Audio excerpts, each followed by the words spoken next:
بسم اللہ الرحمن الرحیم۔ آج کی اس ویڈیو میں ہم آپ کو یہ بتائیں گے کہ واٹس ایپ کے اندر ایک نیا فیچر آیا ہے کمیونٹی کے نام سے، جیسا کہ آپ سکرین پر بھی دیکھ سکتے ہیں۔ نیو کمیونٹی کے نام سے نیا فیچر آیا ہے۔ اس کا فائدہ یہ ہے کہ آپ اگر 3، 4، 5 جتنے بھی گروپوں کے ایڈمن ہیں ان سب کو اگر آپ ایک گروپ میں ایڈ کرنا چاہتے ہیں تاکہ آپ کا میسج ان سب کو اکٹھا ہی پہنچ جائے تو آپ اس فیچر کا استعمال کر سکتے ہیں۔ اس کے لیے سب سے پہلے آپ نیو کمیونٹی اس پر کلک کریں گے۔ اس کے بعد آپ کے سامنے کمیونٹی نیم مانگا جائے گا۔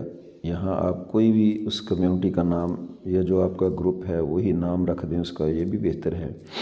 مثلا یہ میں اسلامی تعلیمات گروپ کا نام ہے، اور یہاں آپ ڈسکرپشن کے اندر اس گروپ سے متعلقہ جو آپ کے اصول ضوابط ہیں وہ لکھ سکتے ہیں۔ اور اگر آپ اس گروپ کی کوئی پکچر لگانا چاہتے ہیں، کوئی تصویر لگانا چاہتے ہیں تو اس کے لیے آپ یہ کیمرے کا جو آپشن ہے اس کو آپ کلک کریں گے تو آپ کو یہ موبائل کی گیلری کے اندر لے جائے گا۔ وہاں سے آپ کوئی بھی تصویر کو سلیکٹ کریں اور یہاں سے اس کو ڈن کر دیں تو یہ یہاں فٹ ہو جائے گی۔ اس کے بعد آپ نے یہ نیچے تیر کا جو نشان نظر آ رہا ہے اس کو آپ نے کلک کرنا ہے۔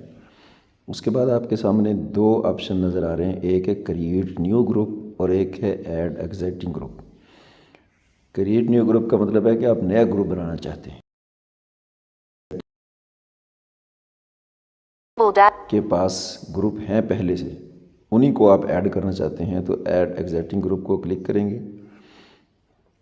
آپ جن گروپوں کے ایڈمن ہیں وہ آپ کے سامنے آ جائیں گروپ، ان میں سے آپ سلیکٹ کریں۔ مثلا میں اس گروپ کو سلیکٹ کرتا ہوں۔ اس کے بعد آپ نیچے یہ ایرو کا آپشن نظر آ رہا ہے، اس کو کلک کریں گے۔ اب آپ کے سامنے یہاں وہ آ جائے گا، تو اس کے بعد آپ یہاں اوکے پہ کلک کریں گے تو آپ کی کمیونٹی تشکیل ہو جائے گی، اور آپ کے جتنے بھی گروپ ہیں وہ سب ایک گروپ کے اندر یکجا جمع ہو جائیں گے۔ آپ ان سب کو میسج اکٹھا سینڈ کر سکیں گے۔